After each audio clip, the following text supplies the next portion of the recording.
video di presentazione del tutorial, corso, seminario, quello che vogliamo, dedicato alla lettura delle note.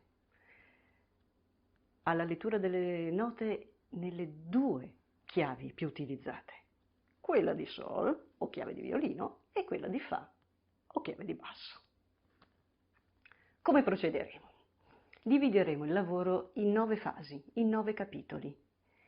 In ognuno di questi capitoli tratteremo un argomento circoscritto e lo svilupperemo nel modo più approfondito possibile. Per ogni capitolo lo schema sarà sempre lo stesso e sarà uno schema che porterà all'apprendimento graduale del contenuto e anche a un'autonoma verifica delle fasi di lavoro. Come sarà questo schema? Un video di spiegazione dell'argomento, quindi del contenuto, un test di verifica di conoscenza di questo argomento e, una volta superato brillantemente il test, si accederà alla sezione dedicata agli esercizi di lettura individuale che può magari di primo acchito apparire, cercheremo di renderla un pochino più interattiva e magari un pochino più competitiva con se stessi, ma competitiva. Questi esercizi di lettura individuale saranno propedeutici alla verifica finale, ovvero un dettato. Tornerò in versione vocale con un audio per un dettato.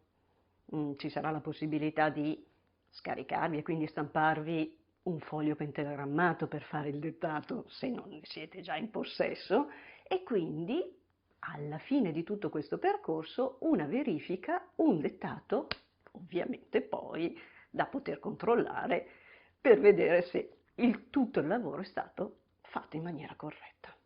Sempre. Tutte le fasi saranno sempre ampiamente spiegate, anche quelle operative individuali, avrete dei testi che vi aiuteranno a comprendere, mi raccomando, leggeteli sempre con attenzione che vi aiutano, sicuramente. Queste parti operative le trovate ovviamente nella pagina del sito, quindi se state vedendo il video sul sito avete già tutto lì pronto in partenza, se no trovate sempre dei link nelle descrizioni che vi porteranno alle pagine del sito dedicate a questi argomenti, a queste fasi del lavoro.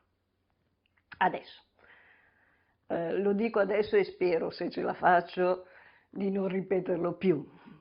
Mi raccomando, non scrivete il nome delle note, mai.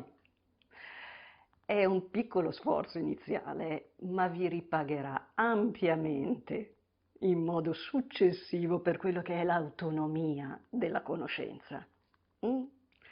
Quindi lettura delle note e la conoscenza musicale inizia da qui. Quindi partiamo.